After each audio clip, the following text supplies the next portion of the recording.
नमस्कार, मी अभिजित करंडे. माझा विशेषमध्ये आपल्या सगळ्यांचं स्वागत. गेली 3 वर्ष दुष्काळाची होती. 2014 नंतर शेतकऱ्यांच्या आत्महत्यांमध्ये 42% वाढ झाली. यावर्षी पाऊस पाणी चांगला झाला, उत्पादन भरपूर निघालं, पण बाजारात ना सोयाबीनला भाव मिळाला, ना तुरीला, ना कांदा टोमॅटो भाज्यांना. त्यात प्रत्येकाच्या खात्यात 15 लाख जमा करण्याचं महाआश्वासन देणाऱ्या सरकारनं नोटबंदी करून गोरगरिबांचं भलं करण्याची नवी घोषणा केली. शेतकऱ्यांचं कंबरडं मोडलं. त्यातूनही शेतकऱ्याच्या हातातोंडाला आलेली तूर काही बाजार समित्यांमध्ये शिजली नाही. कारण तुरीचं उत्पादन वाढलं, हमीभाव 5050 रुपयाचा होता, पण बारदाना नसल्याचं कारण देत तूर खरेदी बंद झाली होती. नियोजन हुकलं होतं. शेतकरी देशोधडी लागला होता. काहींनी वेळा काळात तूर व्यापाऱ्याला अगदी 2-2.5 हजारानं विकली. आज बापटांनी कबुली दिली आहे की आमचं नियोजन हुकलं, पण सरकारी अधिकारी मंत्र्यांचं मुंबईत बसून केलेलं नियोजन हुकल्यानं शेतकऱ्याच्या मालाची माती झाली. त्याची जबाबदारी कोण घेणार, हा प्रश्न आहे. तुरीचं जे झालं ते बघता पुढच्या 3 वर्षात शेतकऱ्यांचं उत्पन्न दुप्पट कसं होणार? आणि चर्चेसाठी आपल्या सोबत आहेत भाजपचे नेते पाशा पटेल, काँग्रेसचे प्रवक्ते सचिन सावंत, प्रहार संघटनेचे आमदार बच्चू कडू ज्यांनी आत्ताच आसूड यात्रा काढली होती, कृषी विषयक अभ्यासक मिलिंद मुरुगकर आणि कृषी अर्थ अभ्यासक राजेंद्र जाधव. आपल्यासोबत सदाभाऊ खोत पण असणार होते, पण अचानक त्यांची तब्येत बिघडलेली आहे. हरकत नाही. पाशा पटेलजी, सुरुवातीला तुमच्याकडे. आता काही डिफेन्स राहिलाय? आधी बारदाना नव्हता, नंतर नियोजन हुकलं, आज कबुली देऊन टाकली, पण या तुमच्या कबुलीमुळं लाखो शेतकऱ्यांचं नुकसान झालं. त्याची जबाबदारी कोण घेणार? त्याचं जे नुकसान झालंय ते नुकसान कोण भरून देणार?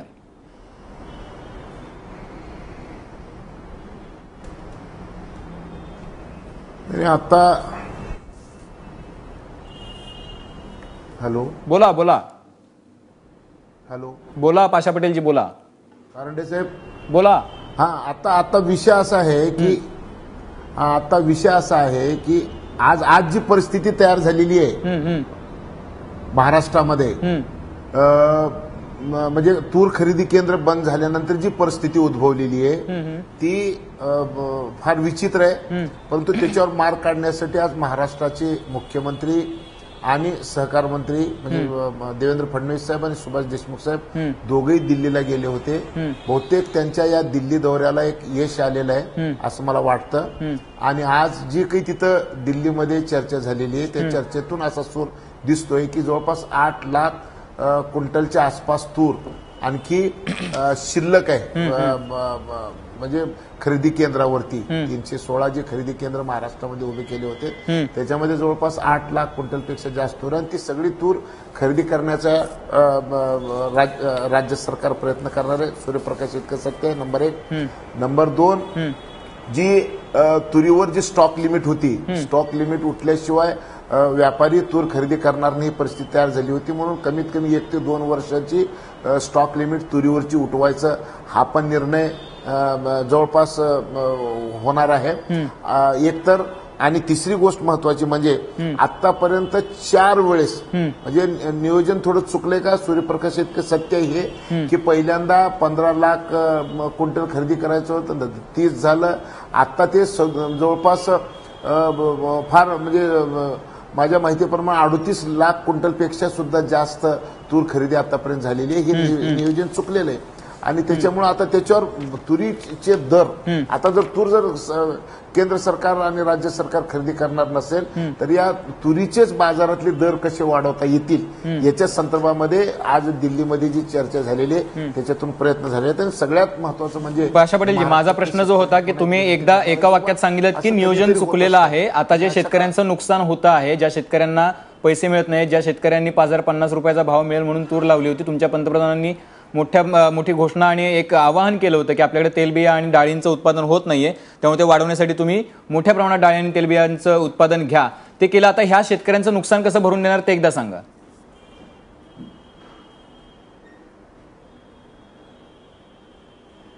नाही, 2 गोष्टी लक्षात घ्या की गेल्या वर्षी 9-10 हजार रुपये शेतकऱ्यांना बफर स्टॉक मध्ये केंद्र सरकारने जे खरेदी केले बाजारामध्ये उतरून, त्या गोष्टीचा मोह शेतकऱ्यांना झाला आणि शेतकऱ्यांनी लावलं. उत्पादन वाढलं, एकरेज वाढलं, हे सगळ्या गोष्टी झालेल्या आहेत ना.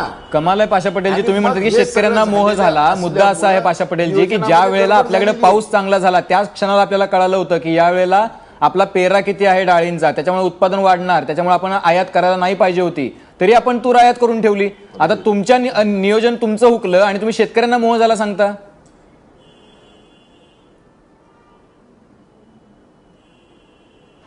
नाही, मी काय म्हणलो समजून घ्या कारंडे साहेब, मी असं बोललो नाही, लक्षात घ्या की एक आकर्षण लागते शेतकऱ्यांना पैशाचं, आणि मग हे आकर्षण गेल्या वर्षी दिसलं होतं बाजारामध्ये 9,000 10,000 रुपये क्विंटलनी केंद्र सरकारने बफर स्टॉक करण्यासाठी जे खरेदी केलं ते आकर्षण होतं शेतकऱ्याचं, आणि म्हणून त्या पोटी शेतकऱ्यांनी लावलं हे सूर्यप्रकाश शेतकरी सत्य आहे.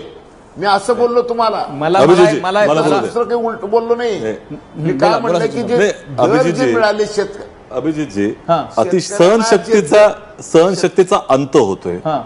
कारण काय झालंय की राज्यामध्ये दुर्दैवानं असे काही दुटप्पी नेते आहेत की जे शेतकऱ्यांचं भलं हे पक्षबदच्या हिशोबानं त्या ठिकाणी ठरवत असतात. त्यामुळे ज्या वेळेला सत्तेमध्ये गेल्यानंतर मात्र शेतकरी त्या ठिकाणी विसरला जातो, हे लक्षात घ्या. हेच असेच नेते आहेत जे त्या ठिकाणी सोयाबीनला 6,000चा भाव दिंडी काढून मागत होते. आज त्या ठिकाणी 6,000चा भाव जो दिंडी काढून मागत होते, त्यांच्याबरोबर माननीय मुख्यमंत्री आताचे त्यावेळेला प्रदेशाध्यक्ष होते, बाजूला त्या ठिकाणी दुसऱ्या मंत्री होत्या, ज्येष्ठ मंत्री आता आपण म्हणावं त्यांना, ज्या मनातल्या मुख्यमंत्री आहेत त्या, आणि दिंडी काढत होते. त्यावेळेला 6,000चा भाव मागत होते. तो 6,000चा सोयाबीनचा भाव या राज्य शासनानं रेकमेंड देखील केला नाही केंद्र सरकारला की हा हमी भावासाठी त्या ठिकाणी 6,000चा भाव द्यावा. त्यांनी दिला 4,700चा भाव, म्हणजे तोही त्यांनी मागितला नाही. त्यामुळे त्याच्याबद्दल आता त्या ठिकाणी सोयीस्करपणे विसरलं जातं.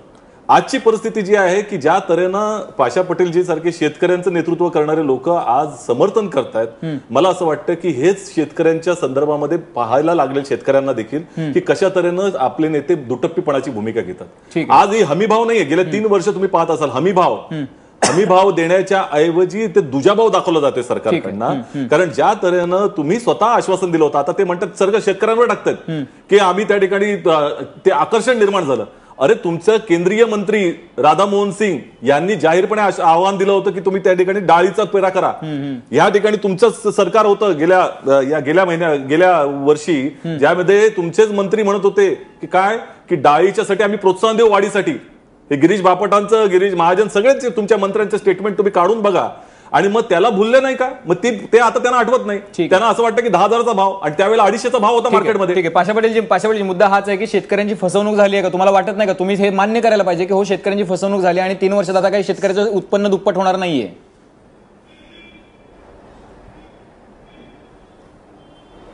सावंत साहेब, तुम्ही ज्या भाषेमध्ये बोलताय ना, आज तुमचं सरकार असताना 50,000 लोक पोलिसाचं मार खाल्ले असते, लक्षात ठेवा. तुम्ही 1,000-2,000 लोकांचे डोके तुम्हाला त्या ठिकाणी निवडून कशाला दिलं? पाशा पटेलजी, शेतकऱ्यांच्या बाबतीमध्ये असे ढावू नका. अश्रू आहेत तुमचे. 6,000चा भाव तुम्ही आता का मागत नाही तुमच्या सरकारकडे? सोयाबीनला 6,000चा भाव का मागत नाही? तुम्ही दिंडी काढत होता त्यावेळेला. साहेब घ्या, बोला पाशा पटेलजी, बोला जरा. सावंत ऐकून सावंत ऐकून घेताय का तुम्ही? जरा सावंत ऐकून घ्या जरा, मी काय बोललो ते. मी ज्या प्रश्नात मला जे प्रश्न विचारले त्या प्रश्नाचं उत्तर देऊ लागलोय, आणि तुम्हाला जर असं साईड सोडून जर बोलायचं असेल ना तर मला नाही बोलता येतंय. 2011 मध्ये 2 लाख क्विंटल तूर खरेदी करून 9 महिने पैसे दिले. त्यावेळेस तुम्हाला त्यावेळेस काही वाटलं नव्हतं का? त्यावेळेस रस्त्यावर येऊन आम्हाला लाट्या खाव्या लागल्या असत्या. आज काय करताय ते सांगा तुम्ही. खरेदी झालेली आहे आणि जवळपास फक्त महिन्याभरातले पैसे द्यायचे. अहो जरा ऐकून घ्या सावंत, मी काय म्हणलोय तुम्हाला, नीट चर्चा करायची शेतकऱ्याच्या पाशा पटेलजी वाट घालायचं हे सांगा मला. पाशा पटेलजी 8-8 किलोमीटर लाईन लावून बसलेला आहे, ऐकून घ्या, जाळतोय. पाशा पटेलजी शांत व्हा. सावंतजी शांत व्हा. पाशा पटेलजी तुम्हीच बोला, शांतपणे उत्तर द्या, काही हरकत नाहीये. मुद्दा असा आहे की शेतकऱ्यांचं उत्पन्न दुप्पट कसं होणार हा प्रश्न आहे. आपण जर आता भांडत राहिलो तर शेतकरी म्हणतील की बघा सत्ताधाऱ्यांनी विरोधक नेहमीचा तोच खेळ खेळतात, आमचा प्रश्न बाजूला राहतोय. त्यामुळे पाशा पटेलजी आपण मुद्द्यावर येऊया. बोला ना. बोला. नाही, 1 मिनिट ऐकून घ्या की शेतकऱ्याचं उत्पन्न दुप्पट करण्याची घोषणा आमच्या सरकारने केलेली 5 वर्षामध्ये. जर समजा आम्ही आश्वासन नाही दिलो तर सचिन सावंत साहेबाला जसं लोकांनी विश्रांती दिली तसं आम्हाला बी देतील ना. वेळ बघा ना जरा. मी काय म्हणलोय, आजची परिस्थिती काय? आजची परिस्थिती एक आहे की आज ज्या परिस्थितीनं नैसर्गिक परिस्थिती जी उद्भवलेली आहे याला तोंड देण्यासाठी सरकार समर्थ आहे का नाही, हा महत्वाचा विषय आहे. मला एक गोष्टीचं हे वाटलं की 2 दिवसापूर्वी जेव्हा निर्णय झाला 22 तारखेच्या नंतर तूर खरेदी करणार नाही, मी आदरणीय सुभाष देशमुख साहेबांना सांगितलं, साहेब लोकांचं काय होईल, आणि त्यांनी लगेच आज दिल्लीमध्ये जाऊन म्हणजे आता जी केंद्रावरची तूर आहे ती सर्वच्या सर्व खरेदी करायचा निर्णय केला. आपण चर्चा कशासाठी करायला, दिंडीचा विषय कुठे, दिंडीच्या विषयाच्या संदर्भामध्ये पाशा पटेलजी दिंडीवर जाऊ नका, पाशा पटेलजी तुम्ही दिंडीवर जाऊ नका, अजून तरी दिंडीवरती जाणार. प्रश्न 6,000चा भाव मागत होते पाशा पटेल आज तरी पाशा पटेलजी आणि सावंतजी, मुद्दा असा आहे की दिंडीवरची चर्चा करायची माझी तयारी आहे. मी त्यावेळेस गोष्ट अशी की या सरकारनं आश्वासन दिलं होतं, बोलतोय मी पटेल साहेब एक लक्षात घ्या, तुमच्या सरकारनं आश्वासन दिलं होतं की या ठिकाणी तुम्ही ते सांगितल्यानंतर तो पेरा झालेला आहे डाळीचा. तुमचे मंत्री म्हणत होते की तुम्ही त्या ठिकाणी पेरा करा. आज तुम्ही आकर्षणाची मुद्दा घेता, तुम्ही लगेच त्या ठिकाणी बगल देताय. दुसरी गोष्ट आज तुमच्या मुख्यमंत्र्यांनी त्या ठिकाणी सांगितलं, महाराष्ट्राच्या मुख्यमंत्र्यांनी सरकारच्या तर्फे आश्वासन दिलं होतं शेवटचा दाणा खरेदी करू, आणि मग कशाप्रकारे अपेक्षा बंद होतात. आज 8 किलोमीटर त्या ठिकाणी लाईन लागलेल्या तिकडे गेले 1.5 महिना त्या ठिकाणी शेतकरी बसून आहे, तिकडे बसून आहे जागेवरती, त्याचं सगळं कामधाम सोडून त्या ठिकाणी बसून आहे. ट्रॅक्टरचा भाव चाललेला आहे, ट्रॅक्टरचं भाडं द्यावं लागतं त्याला. सावंत साहेब तुम्हाला विषय कळतो का, सावंत साहेब तुम्हाला विषय कळतो का, बोला पाशा पटेलजी बोला. सावंत साहेब तुम्हाला विषय कळतो का, पटेल साहेब तुम्हाला एक मिनिट बोलू द्या. सावंत साहेब की आज तुरीचं उत्पादन दुप्पट झालं आणि कीड नसल्यामुळे पुन्हा उत्पादन सुद्धा दुप्पट झालेलं आहे. मी त्या संदर्भामध्ये बोलत होतो. ठीक आहे पाशा पटेलजी, कुठला विषय पकडून कुठं चाललं. ठीक आहे पाशा पटेलजी, आपल्यासोबत राजेंद्र जाधव आपल्यासोबत राजेंद्र जाधव आहेत. सावंतजी एक सेकंद राजेंद्र जाधव पूर्ण महाराष्ट्रभर फिरलेत, त्यांनी पूर्ण बाजार समित्या धुंडाळून काढल्यात, त्यांनी पूर्ण त्यांच्या चपला झिजवल्यात, गेले 2-3 महिने 4 महिने ते फिरतायत. राजेंद्र नेमकी काय परिस्थिती, एकदा पाशा पटेल जे म्हणतात त्यात किती तथ्य सांग. याच्यामध्ये तथ्य नाहीये, हे सरकार निर्मित संकट आहे. शेतकऱ्यांना काही नैसर्गिक संकटाचा सामना करावा लागतो. हे जे संकट आहे सरकार निर्मित आहे. सरकारनं 22 सप्टेंबर 2016 इस्टिमेट दिलं उत्पादन जास्त होणार आहे. सरकारला अंदाज केव्हा आला, 22 सप्टेंबर 7 महिन्यापूर्वी अंदाज आला. अजूनही निर्यातीवरची बंदी उठवली नाही. जर भारतामध्ये उत्पादन वाढणार होतं, तुम्हाला 7 महिन्यापूर्वी लक्षात आलं, तुम्ही निर्यातीवरती बंदी अजून का उठवली नाही. अजूनही राज्य सरकार केंद्राकडे मागणी करते, 7 महिन्यामध्ये का नाही केली. वास्तविक पाहता ही मागणी 7 महिन्यापूर्वी करायला पाहिजे होती. स्टॉक लिमिट 1955च्या ऍक्ट नुसार राज्य सरकारला केव्हाही उठवता येतं. 2015 मध्ये गिरीश बापटांनी ते एकदा उठवलं होतं. या वर्षी 3 मार्चला उठवलं. एवढे महिने का तुम्ही उठवलं नाही. तर तुम्हाला सप्टेंबर महिन्यामध्ये अंदाज आला होता, तर तुम्हाला स्टॉक लिमिट वाढवण्यासाठी 5 महिने का लागले. दुसरा मुद्दा इम्पोर्ट ड्युटीचा. इम्पोर्ट ड्युटी फक्त मागच्या महिन्यामध्ये तुम्ही लावली, आणि इम्पोर्ट ड्युटी जी लावलेली आहे 10%, ती पण वास्तविक लागू होत नाही. कारण भारतामध्ये तूर आयात होते त्यातली 50%पेक्षा अधिक तुरी म्यानमारमधून येते, आणि म्यानमारला भारताने लीस्ट डेव्हलप कंट्रीचा दर्जा दिला असल्यामुळे इफेक्टिव्हली म्यानमार 1% पण इम्पोर्ट ड्युटी देत नाही. त्यामुळे ड्युटी फ्री तूर इम्पोर्ट होते. आणि पाशा पटेल जे आता सांगतात ना, केंद्रामध्ये गेलो आणि मंत्र्यांना सांगितलं, केंद्रीय मंत्र्यांना सांगितलं, हे सगळं फसू आहे. आपल्या शेजारच्या राज्याचं उदाहरण घ्या. शेजारच्या राज्याने 5,050 रुपये दर आहे त्याच्यावर, कर्नाटकने त्याच्यावरती 450 रुपये बोनस दिला आणि तूर खरेदी केली. कर्नाटकचं उत्पादन 6 लाखाचं आहे या वर्षीचं. 6 लाखामधले केंद्र सरकारने 2,40,000 टन तूर खरेदी केली, म्हणजे 40% तूर कर्नाटक सरकारने खरेदी केली. महाराष्ट्राचं उत्पादन 20,35,000 टन आहे, त्याप्रमाणे 8 लाख तूर खरेदी व्हायला पाहिजे, फक्त 17% तूर खरेदी झाली. कर्नाटक सरकार जर 40% तूर खरेदी करू शकतं, तर महाराष्ट्र सरकारला अडचण काय होती. ठीक आहे पाशा पटेलजी, काय अडचण होती, इतके प्रश्न राजेंद्रने सांगितलं.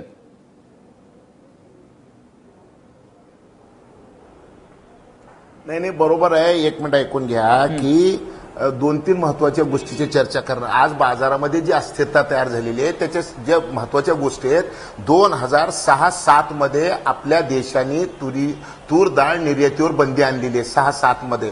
सचिन सावंत साहेब ऐकून घ्या, हे पाप आमचं नाही, हे पाप आपलं जे सरकार होतं ना त्या काळामध्ये घडलेलं आहे. 6-7 मध्ये जे निर्यात जी बंद.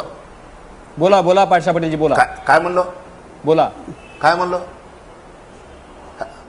हा तर तुरीची निर्यात बंद झालेली होती. या वर्षी आता आम्ही विनंती केली आहे की एकतर तुरीची निर्यात बंदी 100% उठवा, आणि जर समजा तुरीची निर्यात बंदी उठवली तर कमीत कमी 2 लाख क्विंटल तूर डाळ आपण निर्यात करू शकतो. नंबर 1.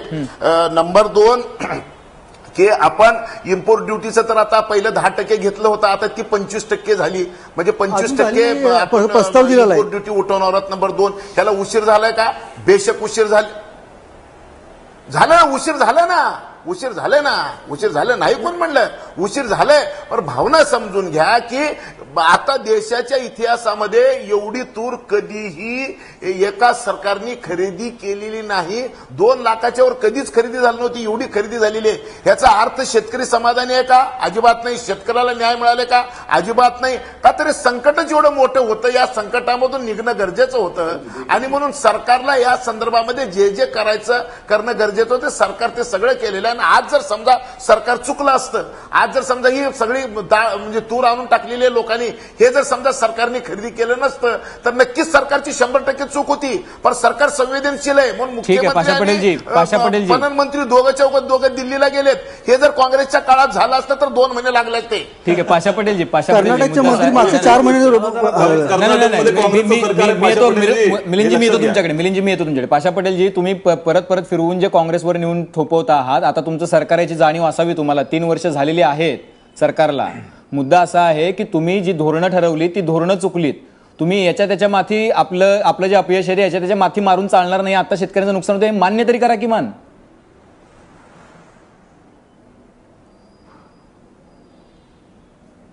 मी काय सांगितलं, माझी इच्छा असं कधी करायची नसती, पण सावंत साहेब ज्या पद्धतीनं माझ्या अंगावर यायचा प्रयत्न केले, म्हणजे पहिलं हे यात्रा काढली आणि आता असं उलटं बोललं. मी उलटं फिलटं बोलत नाही.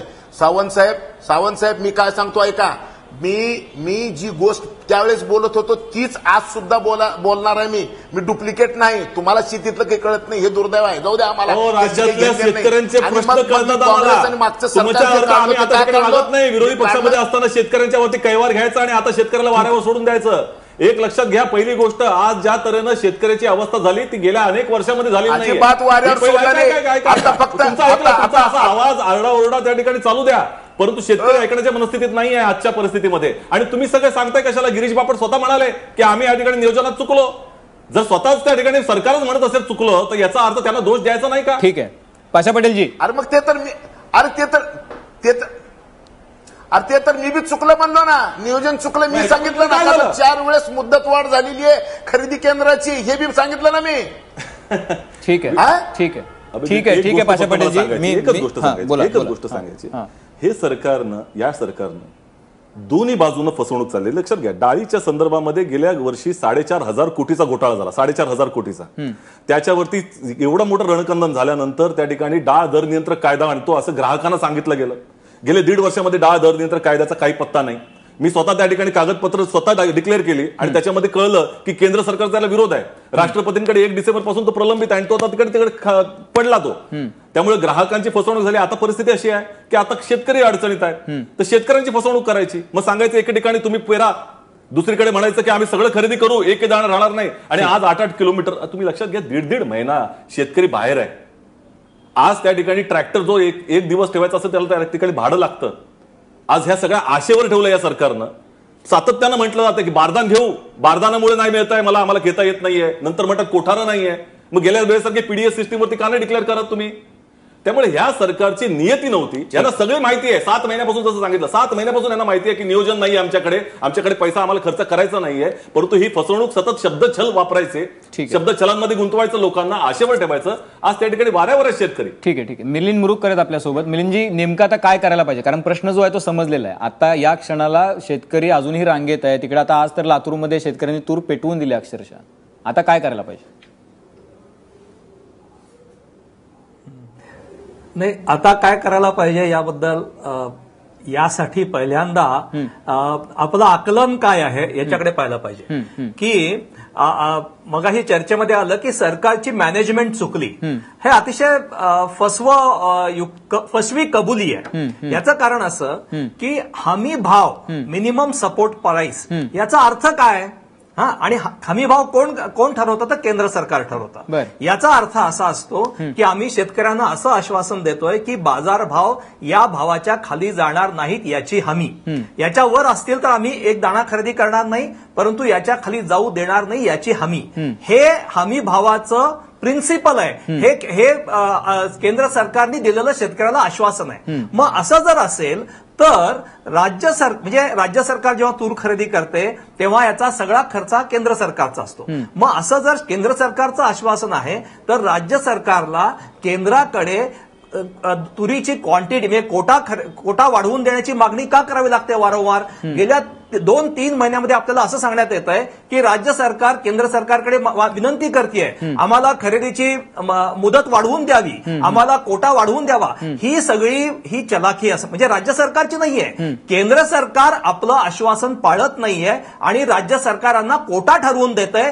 ही मुळात एक चलाखी आहे. हे तुम्ही हमी भाव या शब्दाचा अर्थच काढून घेतलेला आहे आता, आणि हे जास्त गंभीर आहे. हे गंभीर 2 पातळ्यांवर आहे. हे गंभीर पहिली पातळी अशी की पंतप्रधानांनी निवडणुकीमध्ये हमी भाव हे उत्पादन खर्च अधिक 50% नफा देणारे देऊ असं आश्वासन दिलं, आणि आता केंद्र सरकार म्हणजे त्यांचं सरकार हे जाहीर केलेले हमी भाव देखील देण्याची बांधिलकी मानत नाहीत, म्हणून ते कोटा वगैरे ठरवून देतात. हा काय प्रकार आहे? मुळात मुद्दा राज्य सरकारला असा विचारला पाहिजे की तुम्ही केंद्र सरकारकडे कोटा वाढवून मागताय म्हणजे काय? तर हा कोटा देण्याचा मुद्दाच कुठे येतो इथे? कारण हमी भाव याचा अर्थ काय आहे? आणि हा पहिला मुद्दा. दुसरा मुद्दा की कोरडवाहू शेतीमध्ये अगदी टोकाची फ्री मार्केटची भूमिका जरी घेतली तरी हे लक्षात घेतलं पाहिजे की आंतरराष्ट्रीय बाजारामध्ये प्रचंड चढ उतार असतात. पाशा पटेल मगाशी म्हणाले की आम्ही धान्य खरेदी केल्यामुळे 10,000 रुपये, हे काही खरं नाहीये. आंतरराष्ट्रीय बाजारामध्ये प्रचंड चढ उतार असतात. तेव्हा जे तुम्ही जाहीर केलेले हमी भाव हे दिलेच पाहिजेत. दुर्दैव या सगळ्या चर्चेचं असं आहे की आपण आता मान्यता अशी द्यायला लागलेलो आहोत, कोटा वगैरे हे एक्सक्युजेस किंवा हे केंद्र सरकारचं मान्य करतो आहोत, आणि हमी भाव या शब्दाचा अर्थच आपण पूर्णपणे मोडीत काढलेला आहे. हे जास्त गंभीर आहे असं मला वाटतं. आपण काय बोलणार आहे आता? आपण म्हणतो की केंद्राकडे आपण कोटा मागतोय, आम्ही म्हणायचं हो कोटा, हे सगळं हास्यास्पद आहे. मुळात हमी भाव याचा अर्थ काय? आणि हमी भावाच्या बाबतीमध्ये ही केंद्र सरकार फसवणूक करते किंवा राज्य सरकार फसवणूक करते? नक्की म्हणजे केंद्र आणि राज्य दोन्हीकडे भाजपचं सरकार आहे, आणि एकाच वेळेला पंतप्रधानांनी ज्यावेळेला सांगितलं आहे की आपण 3 वर्षात म्हणजे 5 वर्षात शेतकऱ्यांचं उत्पन्न दुप्पट करू, आणि ज्या ठिकाणी सोयाबीन असेल, तूर असेल किंवा कांदा असेल किंवा इतर जी पिकं आहेत, टोमॅटो असेल किंवा पालेभाज्यांना सुद्धा या वर्षभरात कुठेही चांगले दर मिळाले असं ऐकिवात नाहीये, त्यावेळेला शेतकऱ्याचं होणार कसं हा प्रश्न आहे. एक छोटासा ब्रेक घेऊयात, कुठे जाऊ नका, पाहत रहा एबीपी माझा.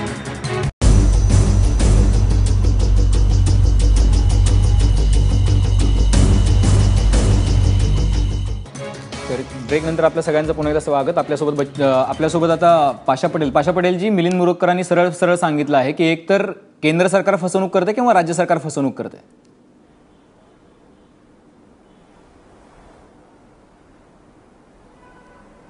नाही, कसं आहे माहितीये का की हे यावर्षी जेवढं उत्पादन आलेलं आहे एवढं येईल असं कृषी खात्याकडून जी इन्फॉर्मेशन पहिली यायला पाहिजे होती, त्याच्यामध्ये थोडं गडबड झालेली हे मान्य करतो ना आम्ही. आणि म्हणून पहिल्यांदा 10 लाख क्विंटल खरेदी करायचं ठरलं, पुन्हा 15 लाख झालं, मग 20 लाख झालं. आता ते मारुतीचं शेपूट वाढल्यासारखं वाढतच गेलं ना. ही चूक आहे ना, आम्ही नाही कुठं म्हणलो. पण एक गोष्ट लक्षात घ्या की हे झालेलं असताना सुद्धा की एवढी मोठी तूर खरेदी ही देशातली पहिली घटना आहे तुरीच्या बाबतीतली, आपल्या राज्यातली तरी. आणि मग ह्याच्यावर आत्ताच विषय जो तयार झालेला आहे की आता केंद्र सरकारने तर घेत नाही म्हणून सांगितलं 22 तारखेनंतर, मग आता बाकीच्या शेतकऱ्यांना वारावर सोडायचं का? नाही, तर त्या शेतकऱ्यावर वारावर सोडायचं नाही का. तर 8 लाख क्विंटलपेक्षा जास्त तूर आज सुद्धा वेगवेगळ्या केंद्रावर 316 केंद्रावर जवळपास 8 लाख क्विंटलपेक्षा जास्त तूर अजून शिल्लक आहे. मग ती तूर खरेदी करण्यासाठी दिल्लीवारी मुख्यमंत्र्यांनी आणि पणन मंत्र्यांनी केलेली आहे. ती सगळी तूर खरेदी करण्यासाठी तुम्ही तेच उत्तर दिले पाशा पटेलजी. मगाशी बंद झाल्यानंतर बाजारामध्ये तुरीचे दर स्थिर तुम्ही मगाशी जे उत्तर दिलं तेच उत्तर परत एकदा आता दिलेलं आहे पाशा पटेलजी. जी तर मुद्दा असा आहे की तुम्ही इम्पोर्ट ड्युटी जी आहे ती वाढवायला हवी होती, ती वाढवायला हवी होती, ती वाढवली नाही. त्याचा नुसता प्रस्ताव आहे, अजूनही इम्पोर्ट ड्युटी वाढलेली नाही. बरोबर ना? 10% झालेली नाही, अजूनही 10%च आहे. त्यातली जी 50% आपण तूर किंवा डाळी आयात करतो त्या म्यानमार मधून करतो, तिथून आपल्याला काही इम्पोर्ट ड्युटी मिळण्याचा संबंधच नाहीये. तर ज्या उपाययोजना करायला पाहिजे होत्या ज्याच्यामध्ये तुमचं, आता तुम्ही तर म्हणाल की अधिकाऱ्यांना समजलं नाही, म्हणजे जे इथं शेतकऱ्याला समजतंय, जे बाकीच्या फिरणाऱ्या पत्रकारांना समजतंय, जे बाकी सामान्य माणसाला समजतंय, ते अधिकाऱ्यांना समजत नाही. ते अधिकारी मग त्यांची चूक असेल तर त्यांच्याकडून काढून घ्या.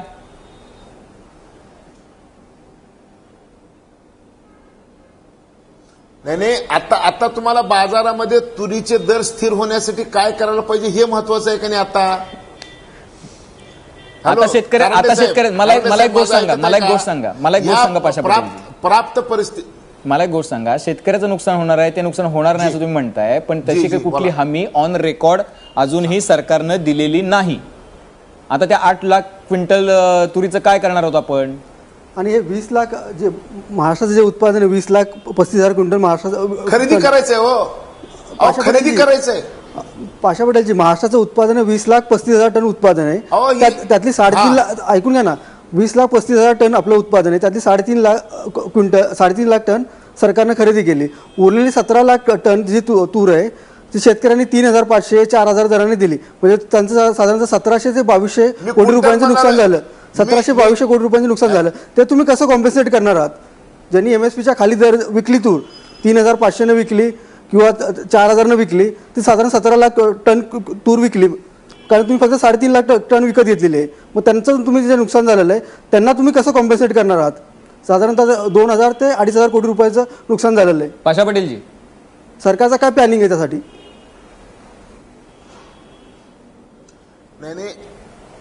नाही, ऐकून घ्या. ज्या शेतकऱ्यांनी बाजारामध्ये नेऊन विकली, आता त्याला आपण असं काही निर्णय केलेला नव्हता. आपण 316 केंद्र काढले होते. त्या 316 केंद्रावर ज्या शेतकऱ्यांनी आणलं त्या ठिकाणी 5,050 खरेदी करू असा आपण निर्णय केलेला होता. आणि मग आता तिथं जे काही रिजेक्शन झालेलं आहे ते बाजारामध्ये नेऊन शेतकऱ्यांनी विकलं असेल, किंवा मग शेतकऱ्यांना एक गोष्ट झालेली असेल की इथं पैसे मिळायला उशीर लागते म्हणून कदाचित आडतलेला म्हणजे आडत्याकडे गेले असतील.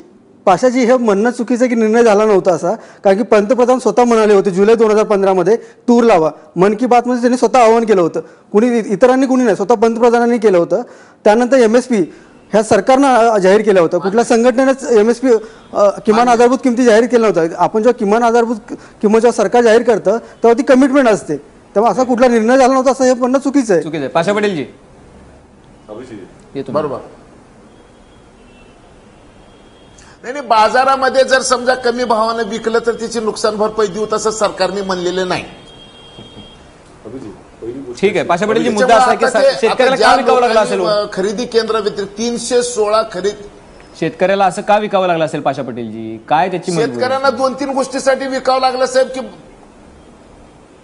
तेच नाही, मजबुरी एक असू शकते साहेब की खरेदी केंद्रावर नेऊन विकल्यानंतर लवकर पैसे मिळत नाहीत 1-2 दिवसामध्ये, नंबर 1, किंवा लाईन मोठी असेल, किंवा शेतकरी जर एकटाच जर घरात जर असेल तर तिथं लाईनला 2-3 दिवस थांबावं लागतंय. तिथं थांबणं शक्य नाही म्हणून पटकन आला बाजारात विकला निघून गेलं. म्हणजे त्याच्या काही मजबुरी असतात. तर आता फक्त एक गोष्ट आहे की बाबा 316 केंद्रावर जेवढी तूर आली तेवढ्या केंद्रावर नाही तर डायरेक्ट बाजारामध्ये जिथं गेलं तिथं मात्र शेतकऱ्याला कमी पैसे मिळालेत ना. आणि म्हणून आता पुन्हा प्रॉब्लेम असा तयार झालाय की सरकारने निर्णय केला की बाबा हमी भावापेक्षा कमी भावाने व्यापाऱ्यांनी खरेदी करू नये. इकडे हे झालं आणि तिकडं खरेदी केंद्र अशी झालं. आता लातूरमध्ये मार्केट 8 दिवसापासून बंद आहे. तर काय करावं हे एक नवीन प्रश्न तयार झालेला आहे. हो, शेतकऱ्याचे प्रश्न अनंत आहेत. हे सगळे प्रश्न सोडवावे लागणार आहेत. आणि आता माझी एक गोष्ट आहे की आम्ही ज्या पद्धतीने आम्ही आमच्या सरकारला जेवढं आम्हाला सांगता येते तेवढं आम्ही आमच्या सरकारच्या कानामध्ये आम्ही सांगत असतो. आम्ही कार्यकर्ते म्हणून आम्हाला जे ह्या संवेदना आहेत, जे प्रश्न आम्हाला कळतात, आम्ही आमच्या वरिष्ठापर्यंत घालायचा प्रयत्न करतो. ते जेवढे म्हणजे आज तर मी ठीक आहे. पाशा पटेलजी, मला एक गोष्ट सांगा, तुम्ही शेतकऱ्यांचे नेते आहात. तुमचा महाराष्ट्रातल्या शेतीविषयीचा चांगला अनुभव आहे. महाराष्ट्रातल्या कृषी मूल्य आयोगावरती पण तुम्ही काम केलेलं आहे. तर तुमच्यासारख्या जाणत्या शेतकरी नेत्यांचं सरकार ऐकत नाही म्हणून असे प्रश्न निर्माण होत आहेत का? कारण तुम्हाला तर याचा अंदाज होता ना की नेमकं काय होणार आहे, का नव्हता तुम्हाला पण अंदाज?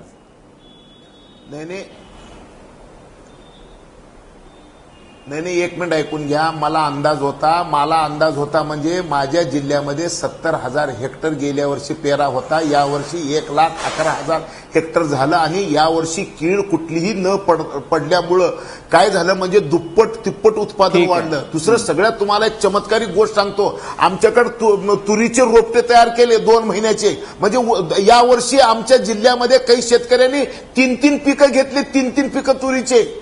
एवढं सगळं वाढलेलं हे आम्हाला दिसत होतं. पण हे चौकड आहे का नाही मला माहित नाही. ठीक आहे. आता मुद्द्यावर आहात तुम्ही. आता मुद्द्यावर आहात तुम्ही. आता जे तुम्हाला दिसत होतं 3 पिकं घेतली. ठीक आहे. आता जे तुम्हाला दिसत होतं ते कृषी अधिकाऱ्यांना दिसत नव्हतं का? ते विभागीय कृषी अधिकाऱ्यांना जे तुम्हाला दिसत होतं ते कृषी अधिकाऱ्यांना दिसत नव्हतं का? ते जिल्हा कृषी अधिकाऱ्याला माहित नव्हतं का? आता त्यात शेतकऱ्याचा काय दोष आहे? नाही आता कसं आहे नाही ह्याच्यात शेतकऱ्याचा काहीही दोष नाही. शेतकऱ्याचं नुकसान व्हावं असं कुणाला वाटत नाही. यावर्षी जे तयार झालेले पाऊसमान चांगलं होतं. ठीक आहे, ते माहितीये मला, ते सगळ्या महाराष्ट्राला माहितीये पाशा पटेलजी. मग आता चूक कुणाची? चूक कुणाची पाशा पटेलजी? चूक कुणाची आणि भरपाई कोण देणार? भरपाई कोण देणार? अरे बाबा आता चूक झाली म्हणजे अंदाज आला नाही. एवढं उत्पादन येईल ह्याचा अंदाज आला नाही. मिलिंद मुरुकरजी, तुम्हाला खरं वाटतंय हा अंदाज आला नाही सरकारी अधिकाऱ्यांना? मिलिंद मुरुकरजी, मी येतो तुमच्याकडे. राजेंद्र, नाही अंदाज नाही मी कशी म्हटलं ना की अंदाज आला नाही वगैरे मुद्दा नाहीये. केंद्र सरकार जेव्हा सातत्याने जेव्हा तुरीचं उत्पादन आल्यानंतर देखील राज्य सरकार प्रत्येक वेळेला कोटा खरेदी करून कोटा वाढवण्याची मागणी करतं आणि खरेदीची मुदत वाढवण्याची प्रत्येक वेळा आज नाही, हे 3दा 4दा झालेलं आहे. याचा अर्थच केंद्र सरकारचा याची राजकीय इच्छाशक्ती नाहीये, हे स्पष्ट आहे. ठीक आहे, राजकीय इच्छाशक्ती मुद्दा असा राजेंद्र की राजकीय इच्छाशक्ती नाहीये. आता याच्यामध्ये पाशा पटेल म्हणतात की कुठलीही चूक झाली नाही, शेतकऱ्यांची चूक नाही, अधिकारी कमी पडले आणि अंदाज आला नाही. एकीकडे ते म्हणतात, दुसरीकडे एकीकडे हे पण म्हणतात की मला कळलं होतं. आता पाशा पटेलने हे मात्र सांगितलं नाही की ते त्यांच्या सरकारचं ऐकतात की नाही ऐकत. अंदाज आला नाही हे म्हणणं चुकीचं आहे. केंद्र सरकार जेव्हा इस्टिमेट बनवतं भारताच्या तुरीचं उत्पादन किती असेल तेव्हा सर्व राज्याकडून म्हणजे कर्नाटक असेल, महाराष्ट्र, मध्य प्रदेश सर्वांच्याकडून सर्व कृषी विभागाकडून इनपुट घेतं आणि ते इनपुट घेऊनच 22 सप्टेंबर 2016 केंद्र सरकारनं आकडेवारी जाहीर केली. मग ती आकडेवारी कशी जाहीर केली? अंदाज होता म्हणून तर केली. नेमकं काय होतं त्याच्यामध्ये राजेंद्र, एकदा प्रेक्षकांना पण कळू द्या. त्या आकडेवारीमध्ये असं होतं की मागच्या वर्षी दुष्काळामुळे उत्पादन कमी झालं होतं, त्या तुलनेमध्ये यावर्षी 65% उत्पादन वाढेल. 65%? हा, 65% यावर्षी उत्पादन वाढेल केंद्राने सांगितलं, हे केंद्राने सांगितलं होतं. आणि ती आकडेवारी 22 सप्टेंबर 2016 जाहीर केली होती. दुसरं जे आता जे सांगितलं कोटा वगैरे हे फसवं आहे. कारण कोटा हा केंद्र सरकार. 2 मिनिटं तुम्हाला मी थांबवतो राजेंद्रजी. मुद्दा मी येतो सचिन सावंतजी, तुम्हाला बोलायचं मला माहिती आहे. पाशा पटेलजी, तुम्ही म्हणता की अंदाज आला नव्हता. केंद्र सरकारने जे जाहीर केलं ते कोणाच्या अंदाजावर जाहीर केलं?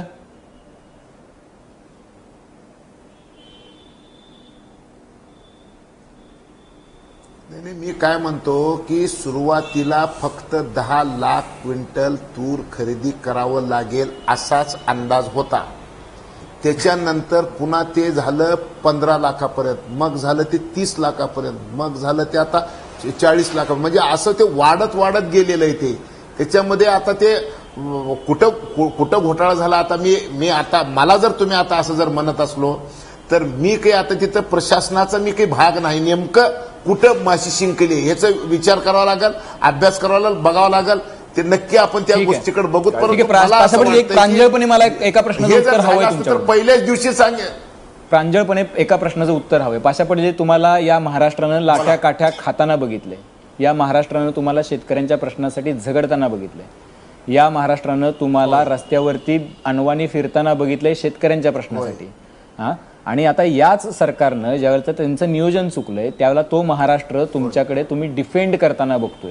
खरंच तुम्हाला वाटतंय का की ही स्थिती डिफेंड करण्यासारखी, अगदी प्रांजळपणे सांगा, आणि डिफेंड करण्यासारखी नसेल ना स्थिती, तर पाशा पटेलची अपेक्षा तुमची अशी आहे, तुमच्याकडून अशी आहे ना की तुम्ही आसूड घेऊन या सरकारला फोडून काढलं पाहिजे?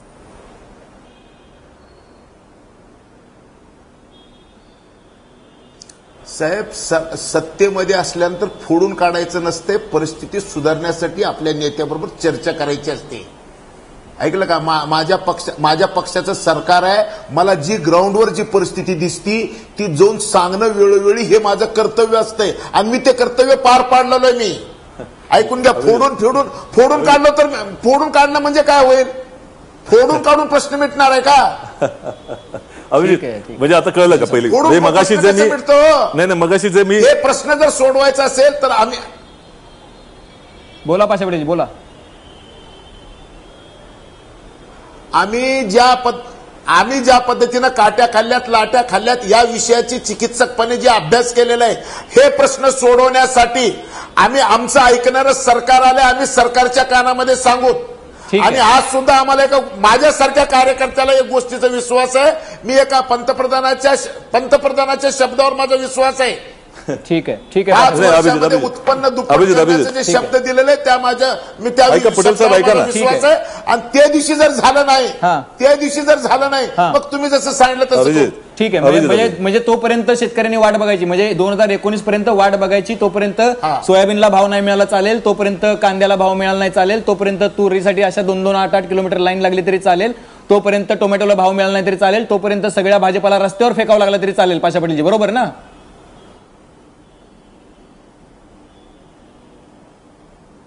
कारंडे साहेब 40 वर्षाची पुण्याई 1 मिनिटात घालायची नसती. 40 वर्ष मी जे अभ्यास केलोय ते अभ्यास मला कुठंतरी ऐकून घेणाऱ्या ठिकाणी घालावं लागेल. फक्त रस्त्यावर बसलं तरच प्रश्न सुटतो असं नाही. अरे आयुष्य घालवलं रस्त्यावर. आता तरी सरकारमध्ये कुणीतरी ऐकत, पहिला ऐकत नव्हते, आता ऐकू लागलेले आहेत. आणि म्हणून आता ऐकून प्रश्न सुटतं का बघायचं.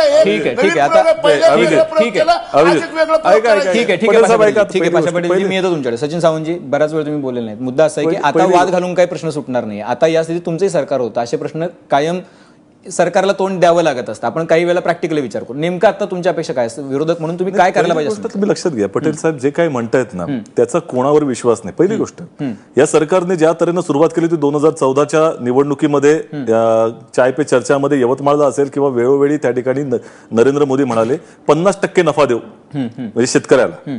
शेतकऱ्यांनी विश्वास ठेवला ना, मतदान केलं शेतकऱ्यांना. आणि त्यानंतर लगेच 2-3 महिन्यामध्ये सुप्रीम कोर्टामध्ये जाऊन सांगितलं की आम्हाला देता येणार नाही. म्हणजे तिथे तो पहिला विश्वासघात झाला. MSP दुपटीनं वाढवायची किंवा त्या ठिकाणी आम्ही त्याच्यामध्ये नफा भरघोस करून देऊ, उत्पादन वाढवून देऊ, हे सगळ्या गोष्टी जे काय आहे ते शब्दछल सातत्यानं आले. आता हे 3 वर्ष ते म्हणतात की माझं ऐकतंय सरकार. या 3 वर्षामध्ये यांनी स्वतः अभ्यास जितका केला 40 वर्षाचा, परंतु शेतकरी 3 वर्षामध्ये त्यांचं सत्ता आल्यानंतर अपेक्षा होती की त्याच्यामध्ये काहीतरी बदल होईल. मी मगाशी सांगितलं की सोयाबीनचा भाव यांनी 6,000 मागितला होता.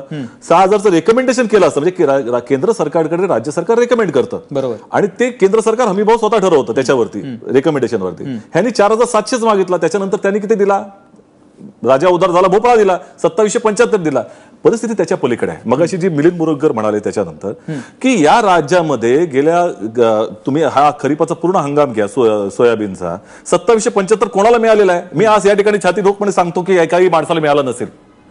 त्यामुळे या शेतकरी सगळा वर्ग यांच्याकडे पाहतोय, यांच्या अभ्यासाकडे पाहतोय, ज्यांच्या अभ्यासावरती यांना सत्ता दिली आणि जी आश्वासनं ज्या नरेंद्र मोदींनी सांगितली मन की बात मध्ये, यांनीच सांगितलं की सोयाबीन आपला हे लावा, तूर लावा, डाळ लावा, डाळीचं उत्पादन वाढवायचंय. मोझांबिकला जाऊन सांगतायत नरेंद्र मोदी, मोझांबिक दुसऱ्या देशामध्ये की तिथे उत्पादन वाढवण्यासाठी करार केले जात आहेत. आणि आता ज्या वेळेला उत्पादन वाढलं त्यावेळेला शेतकरी वाऱ्यावरती आहे, शेतकरी रस्त्यावरती आहे. आणि आज घरामध्ये जागेसाठी जागा नाहीये. अनेक शेतकऱ्यांचे 2-2 जे काही घरामधल्या 2-2 खोल्या आहेत त्या भरल्यात.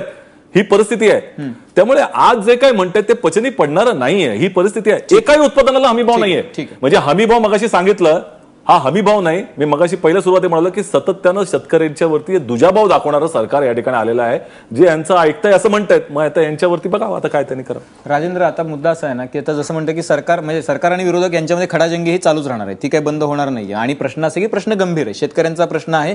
कायम शेतकऱ्याला राजकीय भांडवल म्हणून वापरलं जातं.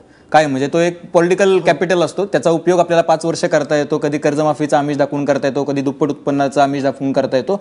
गेल्या 60 वर्षामध्ये मात्र शेतकऱ्याला काही मिळाले असं दिसत नाही. आता जर तुरीचा प्रश्न सोडवायचा असेल तर कृषी अभ्यासक म्हणून तू काय सांगशील की नेमकं काय करायला पाहिजे? कारण आता आपण बघतोय की सगळीकडून टीका वगैरे करून झाली, आपण वाद घालून झाला, पण उत्तर काय त्याच्यावरचं? आज जी निर्यातीवरची बंदी आहे ना ती काढली पाहिजे. आता जो हमी भाव आणि मार्केट प्राइस यातला जो फरक आहे, म्हणजे हमी भाव आहे 5,050 रुपये आणि बाजारामध्ये मिळतात 3,500 रुपये, 1,500 रुपयाचा तोटा सरकार बिअर करतं. पण तो जर सरकारने जरी खरेदी केली तर ती भारतामध्ये राहणार, ती भारताच्या बाहेर जाणार नाही. तर पहिली निर्यातीला सुरुवात केली, अनुदान देता येईल का हे पाहिलं पाहिजे. म्हणजे आजच्या निर्यात खुली करायची, निर्यातीला 200-400 रुपये जरी अनुदान दिलं तर एक 5-6 लाख टन तूर सहज जाऊ शकेल. कारण की भारतातले लोक म्हणजे भारताबाहेर गेलेले आहेत, उदाहरणार्थ कॅनडा असेल, अमेरिका, मिडल ईस्ट इथले लोक आहेत, त्यांना भारतीय चवीची तूर खूप आवडते. पण त्याच्यावरती बंदी असल्यामुळे नाईलाज म्हणून ते आफ्रिका आणि म्यानमार मधली तूर मागचे 10 वर्ष खात होते.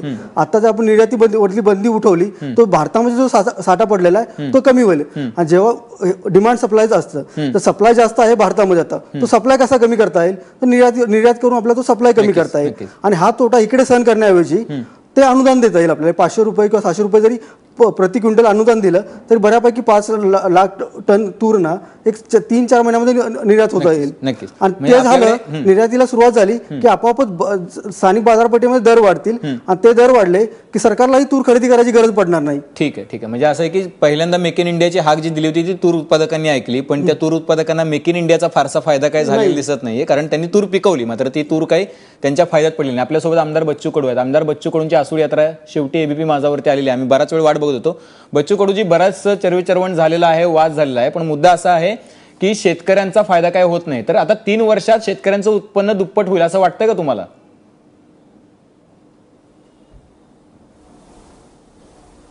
नाही, उत्पन्न दुप्पट होत नाही, उत्पादन दुप्पट झालं. खरं तर मुद्दा हा कळीचा आहे. तुम्ही चांगला प्रश्न विचारला का स्वामीनाथनजी म्हणायचे का उत्पादन वाढून चालत नाही, उत्पन्न वाढलं पाहिजे. आता या सरकारच्या निर्णयामुळं धोरणामुळं उत्पन्न घटलं पण उत्पादन वाढलं. अवस्था आम्ही पाहतो का आता मुख्यमंत्री कसे लबाड बोलले बघा, का त्यांनी सांगितलं का 25% आयकर लावा आणि आता पण आपण पाहतोय का सगळ्यात जास्त तूर कुठून येतं?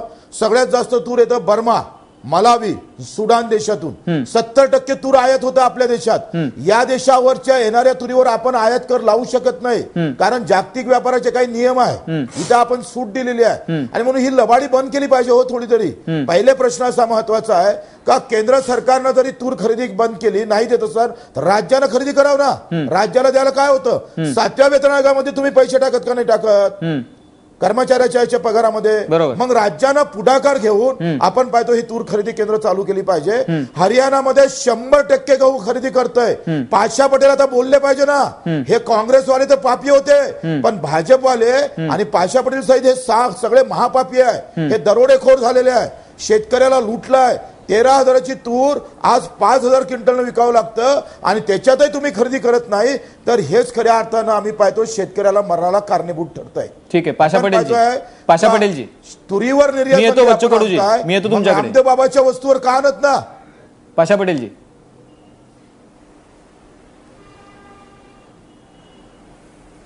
हॅलो, हा बोला पाशा पटेलजी. बच्चू कडूंनी प्रश्न विचारले तुम्हाला. हॅलो हॅलो बोला. मला ऐकू आलं नाही, काही जर सांगता येते का तुम्हाला? अच्छा, बच्चू कडू जे असं म्हणाले की ऐकू आलं नाही बच्चू कडूचं. हा मी सांगतो तुम्हाला. बच्चू कडू असं म्हणाले की हरियाणामध्ये 100% गहू खरेदी तिथलं सरकार करतं, येणार नाही आता. तिथलं सरकार 100% गहू खरेदी करतं. इथल्या सरकारनं पुढाकार घेऊन ही तूर खरेदी केली पाहिजे. काँग्रेस आणि राष्ट्रवादी सरकारनं तर शेतकऱ्यांचं शोषण केलंच होतं, पण हे भाजप सरकार सुद्धा शोषण करतं आहे असा आरोप बच्चू कडूंनी केलाय.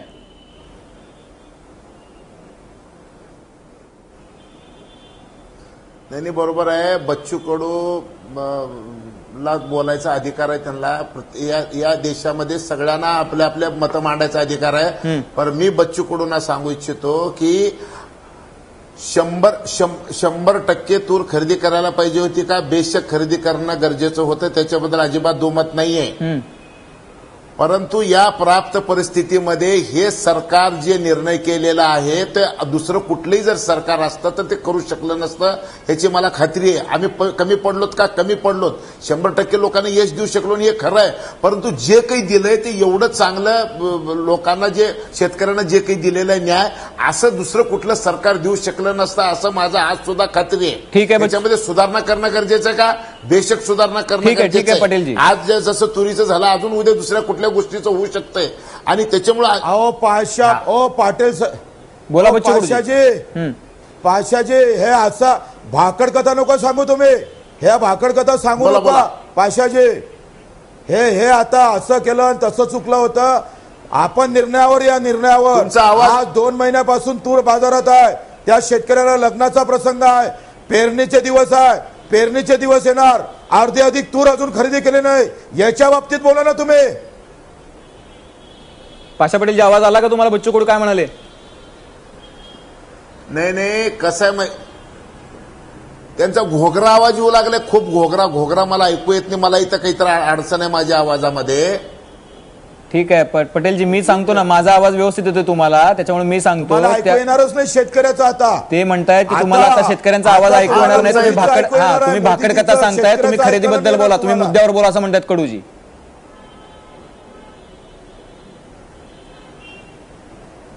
काय म्हणले?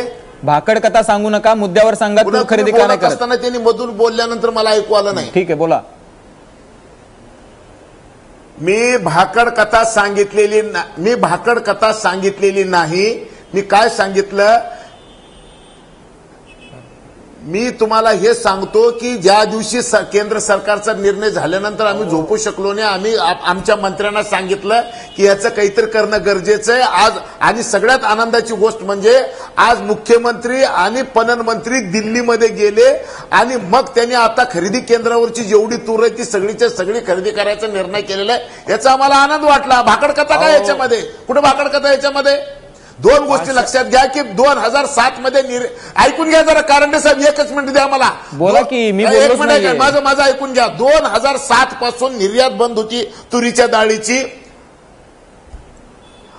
ती आता निर्यात बंदी उठवायचं आहे. स्टॉक लिमिटचे प्रॉब्लेम होते, स्टॉक लिमिटचे प्रॉब्लेम संपायचे आहेत. जे आता केंद्रावर जी सगळीच्या सगळी तूर आहे ती सगळी खरेदी करायची आहे. ठीक आहे बच्चू कडूजी, हे आता बाजारामध्ये दर वाढवण्याच्या संदर्भामध्ये ज्या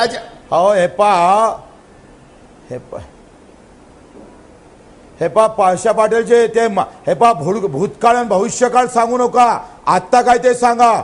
सरकारची वकिली केल्यापेक्षा शेतकऱ्याची करा, रस्त्यावर उतरा. पाशा पटेल साहेब, तुमच्याकडून ती अपेक्षा आहे. इथं शेतकरी मरताय, पेरणीचा दिवस येणार आहे. 3.5 लाख क्विंटल तूर माझ्या जिल्ह्यात अजूनही मोजली नाही. अजून 2 क्विंटल तूर शेतकऱ्याच्या घरात आहे. त्याच्या बाबतीत काय करतात तुमचं सरकार ते सांगावं. आणि सरकार जर खरेदी करत नसाल तर तुम्ही पाशा पटेल म्हणून काय करणार ते सांगा पहिले. पाशा पटेलजी बोला.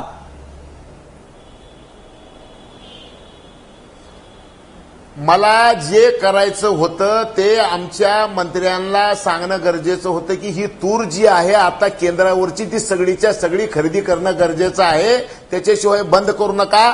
आज मला समाधान एका गोष्टीचं आहे की मी पहिलं रस्त्यावर बसून आंदोलन करू शकलो असतो बच्चू कडू सारखं. ऐकून घ्या जरा. अहो बच्चू कडू जरा ऐकून तर घ्या जरा. बच्चू कडू ऐकून घ्या जरा. जिथल्या बाबळी तिथल्या बोरी. तुम्ही काय बोलताय मला माहितीये, काय करायचंय मला माहितीये. ऐकून तर घ्या. मी काय केलं ते ऐकून घ्या. माझ्या परिणाम माझी जेवढी ताकद आहे ती ताकदपणाला लावून आता जो प्रश्न तयार झालेला आहे या प्रश्नातून मार्ग काढण्यासाठी सरकारने काय काय केलं पाहिजे, माझ्या सत्सद विवेक बुद्धीला जे जे सुचते ते सगळं मी सरकारला सांगितलेलं आहे. ह्याच्या आधीच्या सरकारला मी एवढं कानात सांगू शकलो नसतो. मी जमलं तर पोलिसांच्या 4 लाट्या होऊ शकलो असतो, जेलमध्ये जाऊ शकलो असतो, डोकं फोडून घेऊ शकलो असतो. माझं कोण ऐकत नव्हतं. आता माझ्या नशिबानं माझं पूर्ण ऐकतील नाही ऐकतील मला माहिती नाही, परंतु मला जे जे वाटतं त्या सगळ्या गोष्टी सरकारच्या कानामध्ये सांगण्याचा मला अधिकार आहे. मी आता ते सांगू शकतो. आज नाही उद्या ते पूर्ण होतील. मला आशा आहे 65 म्हणजे 40 वर्ष मी काट्या खाल्लो तेव्हा आम्हाला काही एका दिवसामध्ये सगळे प्रश्न सुटतील असं वाटलं नव्हतं. ठीक आहे पाशा पटेलजी, ठीक आहे पाशा पटेलजी, तयार झाल्यानंतर ऐकत आहे आमचं सरकार. एवढं तरी आम्हाला वाटलं काहीतरी प्रश्न सुटलेला असं मला वाटतंय. ठीक आहे बच्चू कडूजी.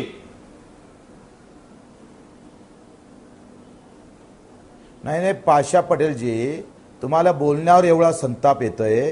त्या शेतकऱ्यानं राबून तूर पिकवली, गुन्हा केला का? त्यानं गुन्हा केला? माझं असं मत आहे तुम्ही अजूनही फक्त 14 मार्च पर्यंतचे पैसे दिले, बाकीचे पैसे अजून दिले नाही. आता जो शेतकऱ्याचा माल आम्ही पाहतो खरेदी सुरू केला नाही. आता जर खरेदी सुरू झाली नाही तर प्रचंड आत्महत्या वाढू शकतं. आणि मग याच्यासाठी तुमच्याकडून अपेक्षा काय आम्हाला? का आता केंद्र परवानगी देत नाही म्हणून तूर थांबवणार नाही. आम्ही म्हटलं पाहिजे राज्याच्या बजेट हात टाकन, राज्याच्या बजेटमध्ये हात टाकू, पण संपूर्ण तूर खरेदी करू. अशा प्रकारच्या भूमिका तुम्ही घेतल्या पाहिजे. आणि सरकार जर खरेदी करत नसन तर तुम्ही आम्ही रस्त्यावर येऊ ना. सरकार मंत्र्याच्या घरात तूर घालू ना आपण. तुम्ही शेतकऱ्याचे पहिले आहे मग भाजपचे आहे. इथं भाजप महत्वाचा नाही आहे, शेतकरी महत्वाचा आहे. पाशा पटेलजी मी येतो तुमच्याकडे. बच्चू कडू साहेब पाशा पटेलची काय भूमिका आहे हे तुम्हाला चांगलं ठाऊक आहे. पाशा पटेलच्या शेतकरी या गोष्टीवर काय पाशा पटेल करू शकतो हे तुम्हाला पण माहिती आहे. लक्षात घ्या जरा. ऐकलं का? उगा आता तुम्ही एक गोष्ट लक्षात ठेवा की पाशा आता दिसून नाही राहिलं ना, आता काही दिसून नाही राहिलं असू शकतो. आज तुम्ही जे करू शकत नाही तुम्हाला काय सगळं सोडून तुमच्या या भाजपच्या बाहेर या रस्त्यावर आपण सांगणारा कोण? अरे इथं रस्त्यावर बसून जे प्रश्न मी सोडून घेऊ शकतो तेवढेच प्रश्न मी आज मंत्री महोदयांना सांगू शकतो. ठीक आहे आणि मला आता विश्वास आहे, मला जेवढं सांगता येईल तेवढं मी सांगतो. माझ्या प्रयत्नांनी ठीक आहे पाशा पाटील, जरी प्रश्न मिटला तरी मी समाधान मानतो. ठीक आहे पाशा पाटील, 100% माझ्यानं प्रश्न मिटेल असं वाटत नाही मला. पाशा पटेलांचा आवाज यासाठी वाढवावा लागतोय कारण लोकांना ते समजत नाही. त्यामुळे कधी कधी काय होतं की ज्या वेळेला लोकांना समजत नसतं आणि ते द्विधा मनसी असतात त्यावेळेला जोरात बोलल्यानंतर कदाचित ते थांबू शकतात. असंतोष थांबवण्यासाठी हा चांगला उपाय असतो, परंतु तो काही तेवढा इतकासा पुरेसा राहील असं नाही. विषय असा आहे की ह्या सरकारनं सातत्यानं भामटेगिरी केली आहे. लक्षात घ्या, लोकांना फसवणं म्हणजे रात्रीच्या अंधारामध्ये कशा तऱ्हेने पेट्रोलची वाढ होते तशाच तऱ्हेनं सातत्यानं फसवण्याचा उद्योग केलाय. आता विषय हे घ्या, आता एवढे सगळे तीन म्हणजे शेतकऱ्यांचे कैवारी आहेत. हे मला एक गोष्ट सांगा, कर्जमाफीचा निर्णय भारतीय जनता पक्ष यांचाच पक्ष हा उत्तर प्रदेशसाठी जाहीर करतो. नीती आयोगाचा आत्ताचा तो दाखला आहे. नीती आयोगानं सांगितलंय की कर्जाचं प्रमाण उत्पन्नाच्या प्रमाणामध्ये तर उत्तर प्रदेशचं किती आहे, 31% आहे. म्हणजे त्यांच्या जीएसडीपीच्या 31% प्रमाण हे कर्जाचं उत्तर प्रदेशचं आहे. महाराष्ट्राचं 20% आहे. महाराष्ट्राची आर्थिक क्षमता देण्याची जी कर्ज फेडण्याची भरपूर आहे. त्याचबरोबर महाराष्ट्रामध्ये 10 पटीनं त्या ठिकाणी आत्महत्या होत आहेत उत्तर प्रदेशच्या. परंतु कर्जमाफी देताना उत्तर प्रदेश आठवला कारण त्या ठिकाणी तिथं त्यांना सत्ता आणायची होती. इथं 2.5-3 वर्ष सत्तेमध्ये आहेत, कर्जमाफीची मागणी होते, तर मुख्यमंत्री काय म्हणतायत, कर्जमाफीनं आत्महत्या थांबतील याची गॅरंटी देणार का? म्हणजे आजच्या परिस्थितीमध्ये गॅरंटी देणार का हा प्रश्न विचारताना हे स्लो पॉयझन देऊन मारण्याचा प्रयत्न चाललेला आहे. म्हणजे शेतकरी मेला तर प्रश्नच संपला. ठीक आहे बच्चू कडू आहेत आपल्यासोबत. बच्चू कडूजी, आता असं आहे की म्हणजे आधीच्या सरकारने जे केलंय त्याच्यामुळे शेतकऱ्यांची जी अवस्था आहे ते आहे, आता जे सरकार करते त्याच्यानंतर ही अवस्था सुधारलेली नाहीये. आता तुमच्या आंदोलनाची पुढची दिशा काय असणार आहे? नाही, आम्ही मंत्र्याच्या घरात तूर भरू आणि पाशा पटेल साहेबांना घेऊन भरू. पाशा पटेल साहेब पण आमच्या सोबत राहील, सदाभाऊ खोत सुद्धा राहील, कारण हे शेतकऱ्याचे नेते आहे, हे भाजपचे नेते नाही आहे. मी अजूनही यांना शेतकऱ्याचे नेते समजतोय. आता तुम्ही सांगा, आता हे तूर खरेदी झाली नाही आणि पैसे भेटले नाही तर बँकेत पैसे भरले जाणार नाही, आणि बँकेत पैसे भरले नाही तर कर्ज भेटणार नाही. मग पुढच्या वर्षी काय पेराव? मागच्या वर्षी तूर झालं नाही, पीक बरोबर झालं नाही, यावर्षी झालं तर तुम्ही खरेदी करत नाही, याचं काहीच कुणाला वाटत नाही आहे. जिल्हा बँका कोलमडल्या, जिल्हा बँका गेले 4 महिने कोलमडलेल्या आहेत. मग तुम्ही आता निर्णय झाला पाहिजे. उद्यापासूनच आतंक सुरू होणार आहे शेतकऱ्याचा, कारण त्याची तूर आता एवढी सगळी पिकून सुद्धा आज मार्केटमध्ये 300-3500 रुपये भाव आहे, फक्त 3000 रुपये भाव. उद्या हे खरेदी बंद झाल्याबरोबर आता तुम्हाला माहिती नाही व्यापाऱ्याचे मॅसेज काय सुरू आहे. व्यापाऱ्याचे मॅसेज असं म्हणतात का 25 बरोबर आहे. बोला बच्चू कडूजी. 25% आयकर लावला तरी तूर महाग होऊ शकणार नाही, याचा काही फायदा होणार नाही. व्यापारी सगळीकडे मॅसेज पाठवत आहे. ठीक आहे बच्चू कडूजी, माझा एक शेवटचा प्रश्न. बच्चू कडूजी सांगतोय 3000च्या खाली येऊ शकतं. बरोबर बच्चू कडूजी, तुम्ही मला शेवटचा प्रश्न तुमच्यासाठी, सुरुवात कोणाच्या घरात तूर भरून करणार आहेत तुम्ही?